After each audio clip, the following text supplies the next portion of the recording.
할렐루야. 하나님은 살아서 역사하십니다. 오늘도 우리들을 지으시고 우리와 함께 하신 하나님 크신 사랑 앞에서 늘 평안을 누리시고 안전을 보장받는 복된 삶이 되어지기를 예수님의 이름으로 간절히 축원해 드립니다. 이스라엘 나라는 다윗의 아들 솔로몬 왕 이후에 남과 북으로 두 나라가 분리되어집니다. 북쪽을 이스라엘이라 또 남쪽을 유다라 10개의 지파 11개의 지파가 북쪽의 이스라엘이고 남쪽 유다 지파가 한 지파 반이라서 그렇게 또 남쪽을 유다라고 명명합니다. 두 개의 왕국이 세워졌습니다.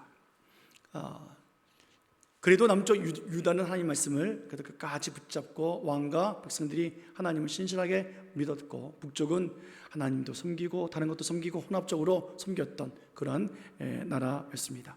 이스라엘은 그렇게 큰 나라가 아닙니다. 땅덩어리 보면 우리나라 강원도만한 나라예요. 강원도만한 저 자그마한 나라가 남과 북으로 나뉘었습니다. 그러니 얼마나 인구수가 있고 얼마나 국방력이 강하겠습니까? 그러다 보니까 북쪽에 있는 그 아수르가 점점 침공해 오지요. 북쪽 이스라엘이 그 아수르에 또 점령당합니다. 특별히 사렙이라고 하는 그 군대 장관이 북쪽을 치고 그다음에 남쪽 유다로 내려올 때 그 당시 히스기야 왕 때였는데요. 18만 5천 명이 되는 많은 수를 데리고 쳐들어왔어요. 지금처럼 폭탄이나 있어야 그 많은 사람들을 한 번에 빵 터뜨려가지고 다 죽일 텐데 그 당시는 칼과 창 아니겠습니까? 1대1 싸움이니까 이건 이길 수가 없는 거죠. 우리나라 한국전쟁 보십시오. 중국 그때 중공군이죠. 중공군이 쳐들어와서 지금 연합군들이 이겨낼 수 있겠습니까? 인해전술이라는 말을 우리가 쓰잖아요. 죽여도 달려드는데 어떻게 합니까? 그러니까 후퇴할 수밖에 없잖아요. 히스기야가 그 많은 대군들 앞에서 할 수 있는 것이 없었어요. 그래서 항복 문서를 가지고 이 전달해 주기 전에 하나님의 전에 들어가서 기도합니다. 하나님 살려주십시오. 제가 항복하려고 항복 문서까지도 썼습니다. 그때 하나님은 그 기도를 들어주셨습니다. 어떻게 들어주셨을까요? 열왕기하 19장 35절 말씀 같이 보겠습니다. 같이 봅니다. 시작. 이 밤에 여호와의 사자가 나와서 아수르 진영에서 군사 18만 5천 명을 친지라. 아침에 일찍 일어나 보니 다 송장이 되었더라. 아멘. 하나님은 히스기야의 기도를 들어주셨고 이스라엘에게 승리를 주셨습니다. 이스라엘 군사들은 손가락 하나 까딱하지 않고 이겼어요. 다음날 아침에 보니까 어떻게 해요? 하나님께서 18만 5천 명을 싹 다 죽이셨던 송장이 되었더라. 얼마나 큰 승리입니까? 얼마나 놀랍습니까? 간밤에 하나님 앞에 나와서 하나님 항복해야 합니다. 우리나라 살려달라고 우리를 구원해달라고 기도했던 그 기도를 하나님이 들어주시고 계셨다는 거예요. 이스라엘의 국방력의 문제가 중요한 것이 아니에요. 중요한 것은 뭐예요? 하나님으로부터 오는 힘이 능력이 있는가라는 거예요. 아니면 우리들의 힘으로 살아가는 것인가에 대한 문제 아니겠습니까? 이스라엘 백성들은 그렇게 자기들 힘으로 살 수 없단 말이에요. 왕이 이제 항복하려고 하는 그런 힘밖에 없어요. 그러나 하나님이 그날 밤에 싹 다 죽여서 시체를 만들어 두었더라 라고 하신 하나님의 그 힘. 여러분 승리했습니다. 뭐가 두렵겠습니까? 하나님 함께 하시는데. 그런데 이스라엘 백성들이 하나님으로부터 오는 그 힘을 가지고 살아야 되는데 그렇게 살지 못했어요. 아수르를 지나고 많은 침략들이 있었지만 견뎌내다가 결국에는 바벨론에 의해서 남쪽 유다도 멸망하게 되어집니다. 남자들은 포로로 끌려가고 터전을 잃어버리고 예루살렘 성은 불타고 하나님의 성전은 더 회파해서 다 무너져 버렸고 아무것도 없어요. 나라 망했어요. 무슨 희망이 있겠습니까? 그런데 오늘 하나님은 본문의 말씀을 통해서 희망이 없이 걱정과 근심 속에 있는 그들에게 오늘 예언의 말씀이 있습니다. 하나님이 놀라운 축복의 말씀을 허락해 주고 계십니다. 다시 본문 말씀 한번 보겠습니다. 같이 읽습니다. 시작. 야곱아 너를 창조하신 여호와께서 지금 말씀하시느니라. 이스라엘아 너를 지으신 이가 말씀하시느니라. 너는 두려워하지 말라. 내가 너를 구속하였고 내가 너를 지명하여 불렀나니 너는 내 것이라. 아멘. 하나님 말씀하셨습니다. 너는 두려워하지 말라. 두려워하지 말라라는 거예요. 나라가 망했습니다. 터전을 잃어버렸어요. 아무것도 없어요. 다 무너졌어요. 그런데 하나님 하신 말씀이 뭐예요? 두려워하지 말라라는 거예요. 두려워하지 말라. 한번 따라해 볼까요? 두려워하지 말라. 옆 사람을 축복하십시오. 두려워하지 마십시오. 시작. 예, 하나님께서 말씀하셨습니다. 두려워하지 말라. 문제 해결을 해주시겠다라고 말씀하셨습니다. 그런데 하나님께서 오늘 이스라엘 백성들 향해서 부르시는 그 부름을 보면 1절에 보면 야곱아 너를 창조하신 여호와께서 라고 말씀하십니다. 야곱이라고 불러주세요. 야곱은 아브라함, 이삭, 야곱, 그렇죠? 그의 아버지 이삭과 형 에서를 속이고 야곱은 도망가잖아요. 고향을 떠나고 자기 집을 떠나고 외삼촌 라반의 집으로 도망가서 살아요. 고생하죠. 그렇게 살고 다시 고향으로 돌아올 때에 야복강에서 하나님의 사자와 씨름을 합니다. 그때 하나님께서 이름을 바꿔주시죠. 새로운 이름을 주십니다. 그 이름이 이스라엘이라는 이름이에요. 이스라엘이라고 하는 뜻은 하나님과 겨루어 이겼다라는 뜻입니다. 그런데 여러분, 사람이 하나님과 싸워서 이길 수 있어요? 없어요. 속 의미는 뭐냐면, 진짜 의미는 뭐냐면 하나님으로부터 오는 힘을 얻었다라는 뜻이에요. 하나님으로부터 주어진 힘으로 살아야 하는 사람이 이스라엘이에요. 여러분, 야곱은 험난한 삶을 살았습니다. 그래서 나중에 나이가 들어서 바로 왕 앞에 섰을 때 뭐라 그래요? 나는 험난한 인생을 살았습니다. 하나님의 것을 가지고 살지 아니하고 자기 힘으로 사니까 험난한 인생 살지 않아요. 그러나 하나님께로부터 얻은 그 힘으로 살아가는 사람, 여러분, 그런 사람은 두려움이 없어요. 오늘 그래서 두려워하지 말라라고 말씀하고 계시는 거예요. 하나님께로 힘을 얻은 사람은 능치 못함이 없습니다. 승리하는 삶을 살아갑니다. 믿기를 축원해 드립니다. 그 정말 그렇단 말이에요. 근데 야곱은요, 자기는 험난하게 살았거든요. 자기 방법대로, 자기 뜻대로 하나님으로부터 오는 힘이 아니라 자기 힘으로 살아보려고 애를 썼다 보니까 힘들고 어렵고 괴롭지요. 그러나 야곱이 아니라 이스라엘로 바뀐 그의 삶은 어떻습니까? 자기 힘이 아니에요. 하나님으로부터 오는 힘이에요. 그 힘은 그의 아들 요셉에게 임했습니다. 요셉을 통해서 베푼 하나님의 힘은 어떻습니까? 가난 속에서도 먹을 것이 풍족해요. 직장을 잃지 않아요. 존경받아요. 내가 그 땅 사지도 않고 그 집 짓지도 않았어요. 그냥 다 얻었어요. 그리고 나라 그 왕이 지켜주는 곳에서 살았어요. 얼마나 안전합니까? 이게 하나님으로부터 오는 힘을 가지고 살아가는 이스라엘의 삶이라는 거예요. 오늘 그런데 이스라엘이 어떻습니까? 망했단 말이에요.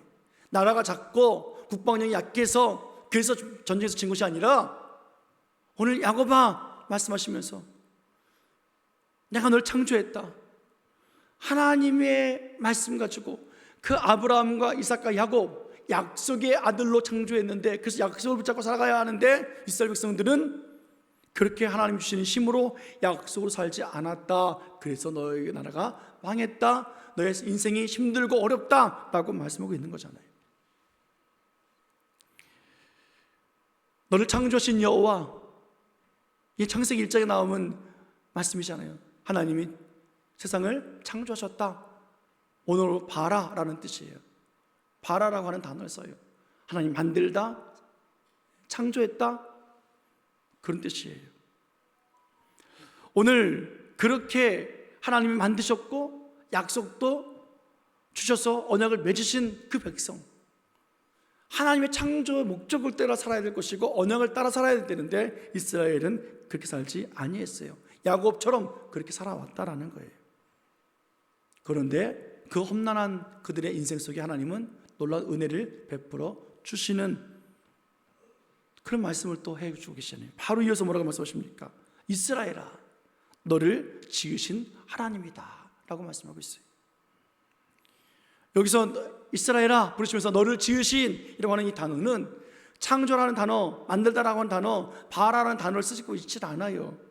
오늘 야차르라고 하는 그 단어를 쓰고 있는데 이 야차르라고 하는 단어는 형성하다, 만들다, 고안해내다요. 깊이 숙고하고 연구하고 생각해서 만들어내다라는 뜻이에요. 그러니까 하나님의 약속을 저버리고 자기 뜻대로 자기 마음대로 살아가는 그 이스라엘 민족들을, 야곱을 이스라엘로 만들어 가시기 위해서 하나님은 고민하시고 그리고 생각하시고 연구하셔서 준비해 놓으신다는 이야기. 그렇게 다시 지으신 하나님, 그 하나님이 이제 말씀하신다. 그러니 두려워하지 말라라고 말씀하고 계십니다. 그 예차라고 하는 단어는 문법적으로 보면 계속 진행형이에요. 지금도 역시 하나님이 그렇게 일하고 계시고 그렇게 이스라엘과 관계를 맺고 이스라엘의 존재가 무엇인지 확인시켜 주시는 말씀이에요. 사랑하는 여러분, 오늘도 이 말씀 앞에 우리가 은혜가 되어지기를 예수님을 축원해 드립니다. 이스라엘 백성들은요, 야곱처럼 살아도 되는 줄 알았단 말이에요. 그래서 잘 살 줄 알았어요.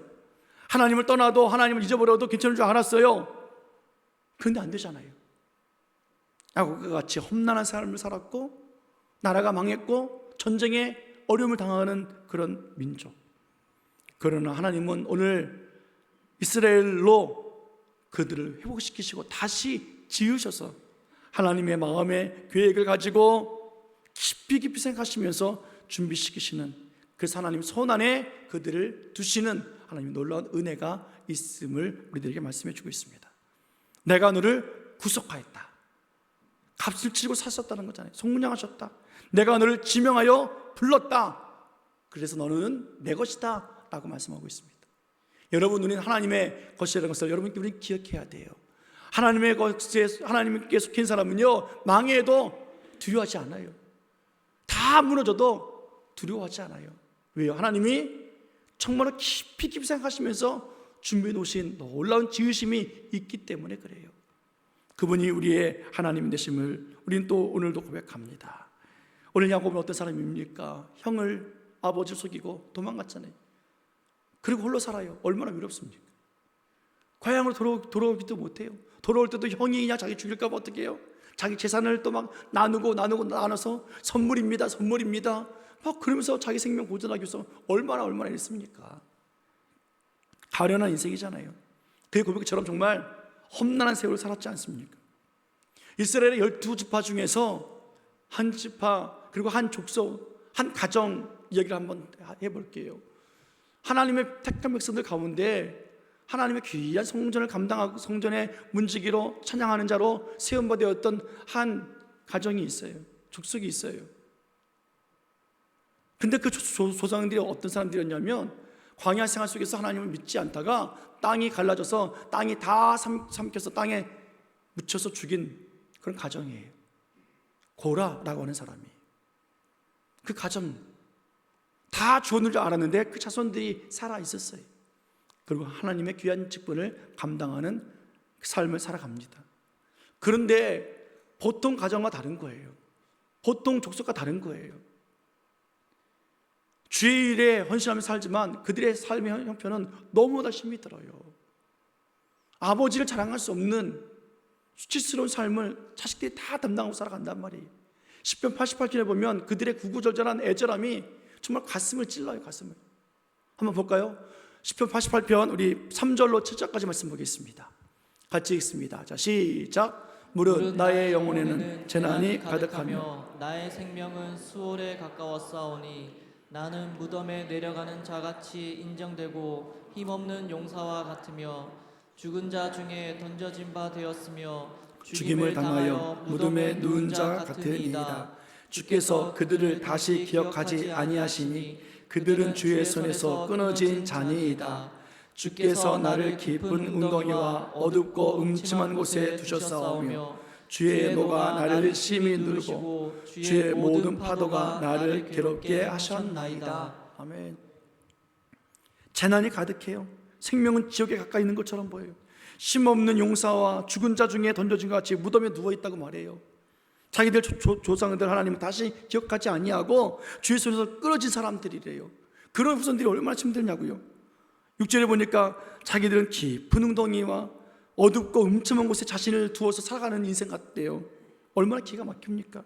하나님의 노가 심히 누르고 하나님의 그 모든 파도가 자기를 괴롭게 만드는 인생을 살고 있는 거예요. 주의 일을 감당하면서도 말이에요.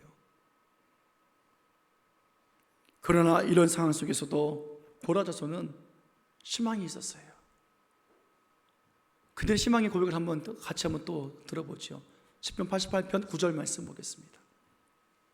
시작. 곤란으로 말미암아 내 눈이 새하였나이다. 여호와여, 내가 매일 주를 부리며 주를 향하여 나의 두 손을 들었나이다. 아멘.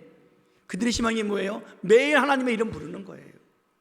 내 인생은 이렇게 처절하고 기가 막히고 어렵고 우리들의 조상의 이름은 감히 입 밖에 낼 수 없지만 매일매일 하나님의 이름을 부르겠습니다. 그들 삶의 방식은 무엇이었습니까? 매일매일 주를 향하여 두 손을 들면서 예배하는 거예요. 기도하는 거예요. 헌신하는 거예요. 자기의 처지와 상황은 저 밑바닥에 있는 그런 모습이었지만 매일매일 하나님의 이름 부르고 매일매일 하나님을 예배하는 그들의 삶에 하나님께서는 예배 자리에 삶을 살게 하셨고, 이래서 성문을 지키고 성전을 지키는 자들로 살게 해주셨고, 찬양하는 자들로 살게 해주셨고, 하나님이 자신들을 얼마나 사랑해 주시는지 그들은 알게 되었다라고 고백하고 있지 않습니까? 오늘 본문에 보면 하나님은 야곱처럼 살았던 이스라엘 백성들, 야곱아, 너를 창조하신 하나님 바로 나다. 창조한 하나님의 뜻을 따라 살아라. 그렇게 살지 못했느냐? 괜찮다. 내가 이스라엘로 다시 너희를 지어낸 하나님이다. 내가 너를 만든 하나님이다 말씀하시면서 내가 너를 구속했고 너를 지명하여 불렀다. 그리고 너는 내 것이다. 얼마나 희망의 말씀입니까? 하나님 확고한 정말로 능력의 말씀 아닙니까? 오늘 우리가 살아가면서 우리도 야곱처럼 약속받은 사람들이에요. 하나님 자녀가 된 사람들인데, 그래서 교회생활, 신앙생활, 믿음생활 잘하고 있지만 때로는 우리가 야곱처럼 살다가 어려움도 당하게 되어지고 고난도 찾아오고 아픔도 눈물도 닥쳐옵니다. 그러나 오늘 우리에게 주신 말씀, 두려워하지 말라. 왜요? 우리를 향해서 이스라엘아 말씀하시면서 내가 다시 고민하면서 간구하면서 궁리하면서 내가 너희들을 연구하면서 생각해왔고 만들어냈고 다시 지었다. 이스라엘이다 라고 말씀하고 계시잖아요. 우리의 힘이 아니라 하나님께로부터 오는 힘으로 살아가는 사람이 되었다. 그러니 두려워하지 말아라. 사랑하는 여러분, 이런 회복의 은혜가 우리에게 있음을 믿고 감사하시는 삶이 되어지기를 예수님 이름으로 축원해 드립니다. 우리가 땅밟기 하고 있잖아요. 5번째란 말이에요. 하나님은 5년 동안 4년을 그렇게 지켜주셨고 5년을 또 달려가게 하신 하나님, 우리를 또 만들고 또 만들고 만드시는 거예요. 야곱이었던 우리들을 이스라엘로 만들어 가시는 거예요. 그렇게 하나님이 또 생각하셔서 계획하셔서 준비해 놓으신 그 놀라운 일들이 우리에게 펼쳐져 있단 말이에요. 우리의 인생은 힘들고 어려워요. 여러분, 경제하기 어려운데 돈 벌기 쉽습니까? 이자는 왜 이렇게 높습니까? 기름값은 또 올라간답니다. 지금 뭐 한도 끝도 없잖아요. 우리나라뿐입니까? 정치 때문에 그래요? 아니에요. 전 세계가 그래요. 온 나라가 그래요. 그러나 우리가 바라보고 있는 하나님밖에 없잖아요. 오늘도 하나님의 이름 부르고 또 하나님 앞에 두 손 들고 예배하고 또 땅밖을 통해서 우리의 완고한 마음들이, 우리들의 죄악들이, 우리의 더러움들이 하나님께서 또 깨끗하게 하시려고 우리를 뒤흔들어 놓으시고 정결케 하시고 청소하시는 과정 속에 있잖아요. 여러분, 청소할 때 가만히 청소하는 법 없어요. 제가 청소를 잘 못해요. 그래서 어떻게 해요? 막 뒤집어 엎는 걸 못하고 어떻게 해요? 있는 거 그대로 쳐놔요. 그러면 이게 청소한 거냐고 물어요. 난 열심히 했는데. 청소할 때 어떻게 돼요?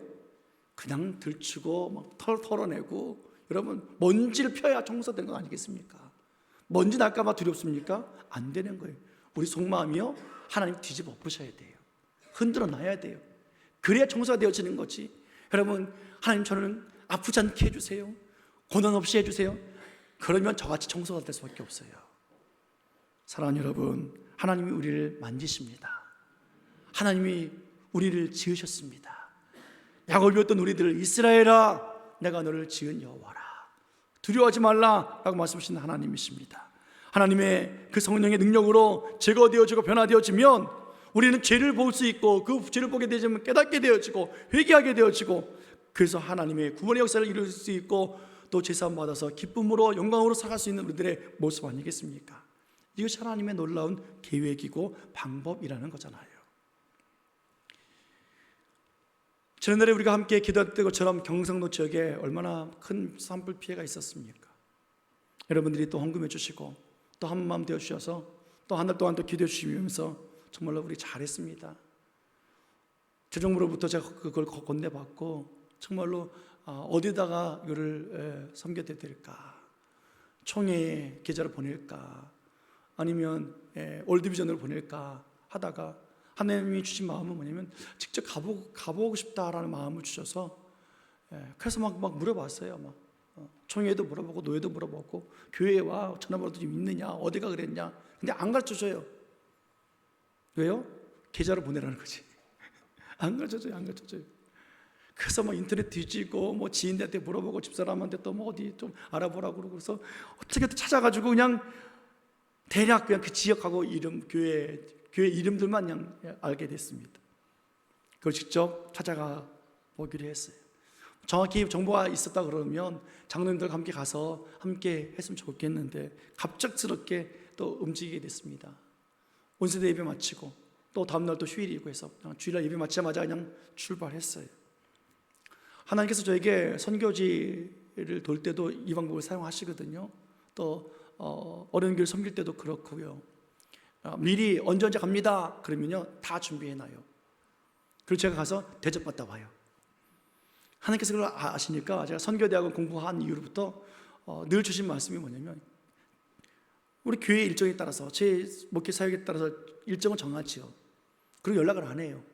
그렇지 않아도 지금 저희가 필리핀에 두 번째 교회 세운다고 하니까 첫 번째 교회에서 연락이 왔어요. 필리핀 목사님이 언제 오느냐. 그래서 모른다 그랬어요. 저 6월 달에 갑니다. 갑작스럽게 할 거예요. 그래서 출발하기 전에 가죠. 언제 도착한다고. 그러면 선교지든 뭐 작은 교회든 오지 마세요. 저 없어요. 뭐 이런 케이스도 많이 있어요. 어떤 교회는 제가 선교비 구제비 가지고 딱 가면 안 만나줘요. 그럼 어떻게 해요? 다시 돌아오는 거죠.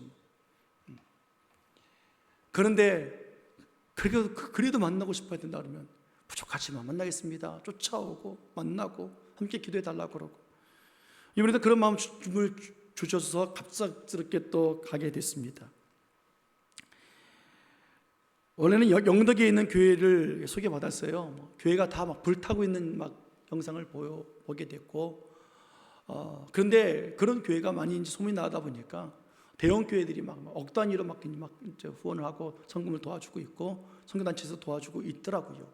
그럼 우리 교회까지 뭐 거기다 또 할 곳이 무엇이 있나 싶어서 그런 교회를 좀 피해서 손이 좀 덜 가는 교회가 어디 있을까 하던 차에 일단 가보자. 그러다 이제 안동 지역을 가게 됐어요. 교회 이름만 가지고 갔습니다. 가서 이제 동네 들어가서 이제 찾아야 되는 거예요. 이 동네인지 저 동네인지. 그러다가 한 교회, 두 교회만 지나다가 신덕교회라는 교회를 만나게 됐습니다. 첫 번째 갔던 교회는 뭐 뒤가 다 불타고 막 다 창고가 다 불타고 그랬는데 교회가 다 문이 잠겨 있고 아무도 없더라고요. 근데 신덕교회 갔는데 막 교회 앞에서 막 뭐 사람들이 왔다 갔다 해요. 그랬더니 우리 교회 많아요. 리프트도 있더라고요.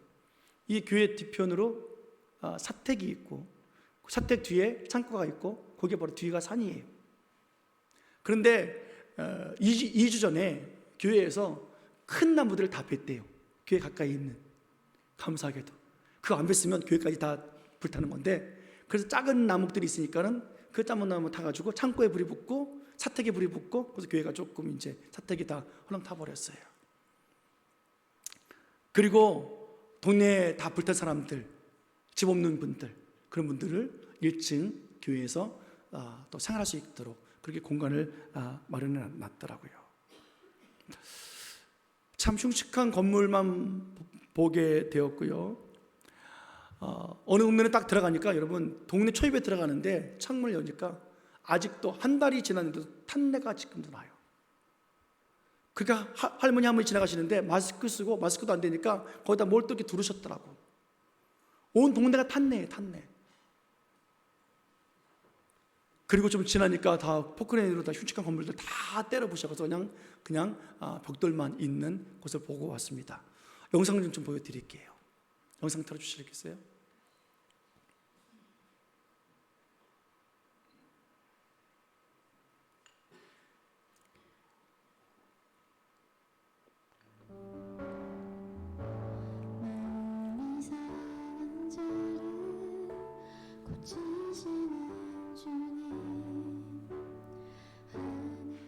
지금 산 끝자락에 와 있습니다.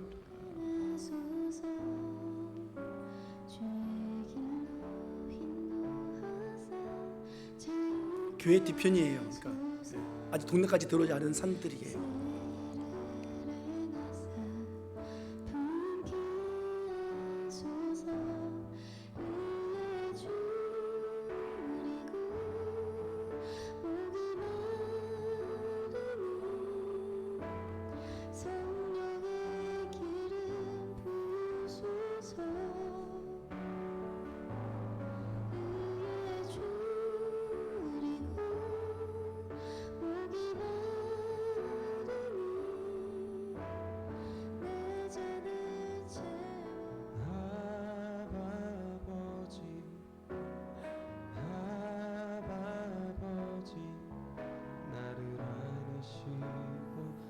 교회 뒤편이 저렇게 다 불타고 저 아내가 사택인데 사택이 다 불타버렸어요. 교회 뒤에 있는 창고입니다.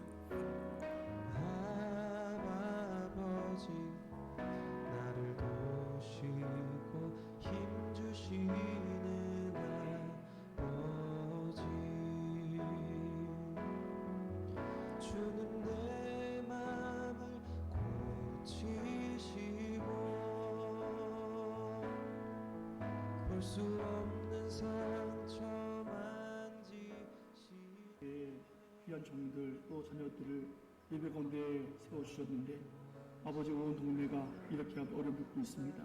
또 집사님은 하나님 또 집이 한순간에 다 사라졌습니다. 목사님 사택이 또 사라졌습니다. 아버지 하나님, 그러나 하나님은 우리를 죽이시는 분이 아니라 살리시는 하나님이십니다.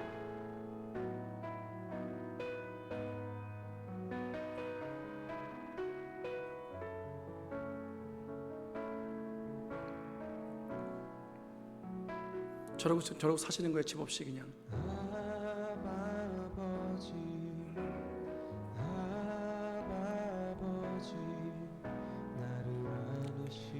그냥 동네가 그냥 쑥대밭이 됐어요. 참 성도들의 이야기를 들어보니까요, 지옥 같더래. 지옥. 오후 3시 30분에 교회에 불이 덮치기 시작을 했는데 3시 30분에 그냥 그 불과 어둠과 연기로 깜깜해가지고요, 그냥 앞이 안 보이고 그냥 태양이 빨간 것만 보인대.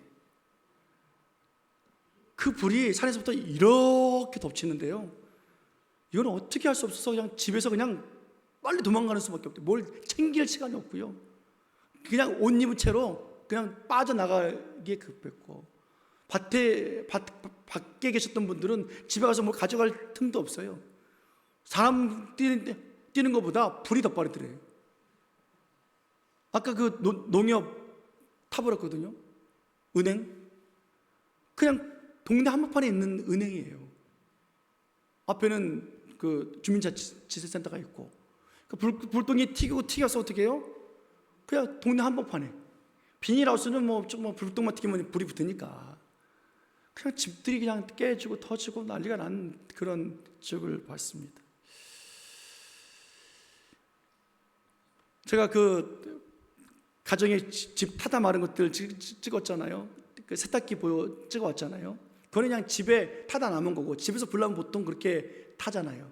그런데 얼마나 그 산에 모든 나무들이 불이 붙어가지고 화력이 센지, 여러분, 냉장고가 그냥 형체가 없이 다 녹아버렸대요. 타다 남은 게 아니라 그냥 녹아버렸고요, 쇠기둥이 다 녹아버렸대요. 생각해보니까 그럴만도 할 것 같아요. 그 나무들이 다 불이 붙었으니 얼마나 셌겠습니까, 화력이. 야, 그걸 보고 나니까 참, 재앙 중에 재앙이 이런 거 없구나. 그리고 목사님은 또 집을 잃으셨으니까 아이들이 어려서 처갓집에 아이들 데려주러 간 사이에 제가 도착을 했더라고요. 그래서 장로님께 전달해 드리고, 또 옆에 계신 분은 집사님이신데 작년에 칠순하셨대요. 그리고 올해 집이 사라진 거예요. 그런데 그분들이 하신 말씀이 있어요. 하나님은 살아계시더라고. 하나님은 우리 하나님이시라고.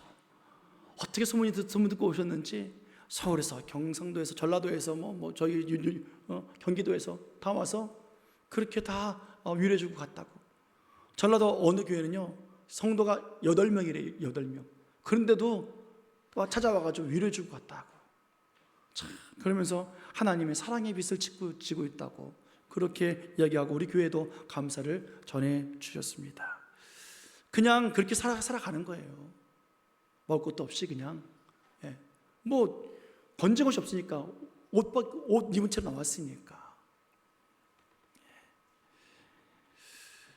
여러분, 경상도의 피해가 왜 있었겠습니까? 그들의 죄가 무엇이길래, 그들의 악함이 무엇이길래 이렇게까지 재앙을 당해야 되는 이유가 무엇이겠습니까? 교회를 잃어버리고 집을 잃어버리고 터전을 잃어버렸던 이유가 무엇이겠습니까? 약속받은 하나님의 백성들 아닙니까?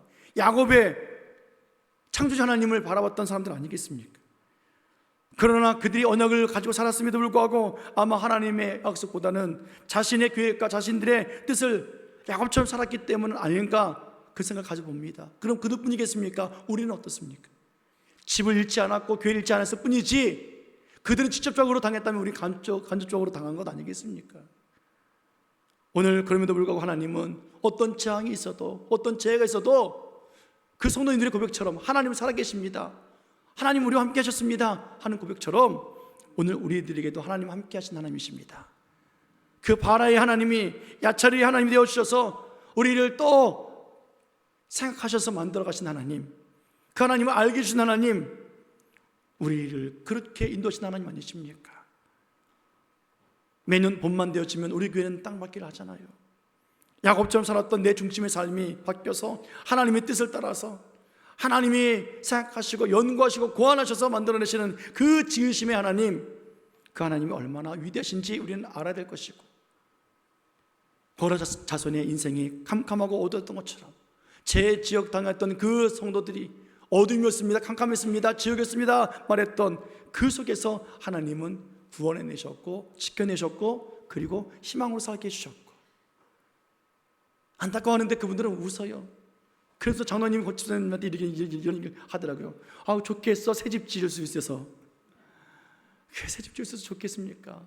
나라에서 조금 도와주고 컨테이너라도 주면 다행이고요. 70평생 거기서 태어나서 70평생 살았는데 앞으로 사는 날 동안에 집 없이 살아야 되잖아요. 컨테이너 하나 놓으면 이제 그거 가지고 평생 사시다가 하나님 나라 갈 거 아니겠냐고요. 그런데 그것도 그냥 웃으면서 새집일세라고 말하는 그것이 얼마나 하나님의 큰 은혜요 사랑과 축복인지 몰라요. 사랑하는 여러분, 하나님은 우리와 함께 하십니다.